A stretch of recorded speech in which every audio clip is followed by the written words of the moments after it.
నమస్తే, welcome to my channel. ఇది మనకు విశాఖపట్నం ఆర్లోవాలో ఉన్న నార్త్ షిరిడి సాయిబాబా టెంపుల్ అండి. ఫస్ట్ ఫ్లోర్లో ఉంటుంది. కింద చాలా టెంపుల్స్ ఉంటాయి. మనం ఫస్ట్ ఫ్లోర్ ఎక్కగానే రైట్ సైడ్ మనకు దుని కనిపిస్తుంది, బాబా గారి గుడిలో దుని. కింద చాలా టెంపుల్స్ ఉంటాయండి, అనేక దేవుళ్ళి. ఫస్ట్ ఫ్లోర్ అంతా కూడా విశాలమైన ప్రాంగణంలో ఈ బాబా గారి టెంపుల్ కన్స్ట్రక్ట్ చేశారు.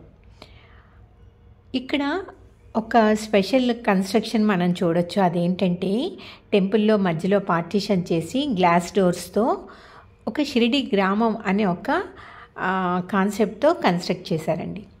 అది చాలా బాగుంది. నేను చాలా బాబా టెంపుల్స్ చూశాను, కానీ ఫస్ట్ టైం ఇటువంటి కాన్సెప్ట్ చూస్తున్నాను. మీరు చూస్తే ఇక్కడ బాబా గారి విగ్రహం, అక్కడే ఆయన పాదాల దగ్గర కుక్కపిల్ల, అలాగే వెనక ఒక నుయ్యి కాన్సెప్టు, బిందెతో నీళ్ళు, చిన్న గుడిసె, అలాగా ఒక షిరిడి గ్రామం అనే ఒక కాన్సెప్ట్తో కన్స్ట్రక్ట్ చేశారు. అది బాగుందండి. అలాగే ఇది మెయిన్ బాబా గారి విగ్రహం. ఈ గుడిలో విగ్రహం చాలా బాగుంది. అలాగే మనకి ఇక్కడ దత్తాత్రేయున విగ్రహం కూడా కనిపిస్తుంది. ఇది లొకేట్ చేయడం చాలా ఈజీ అండి. మనకు విశాఖపట్నం ఆర్లోవా అపోలో హాస్పిటల్కి దగ్గరలో ఉంటుంది. కొంచెం ముందుకు వెళ్తే రైట్ సైడ్ ఉంటుంది. ఈ టెంపుల్ వీలైతే తప్పకుండా చూడండి. Thanks for watching.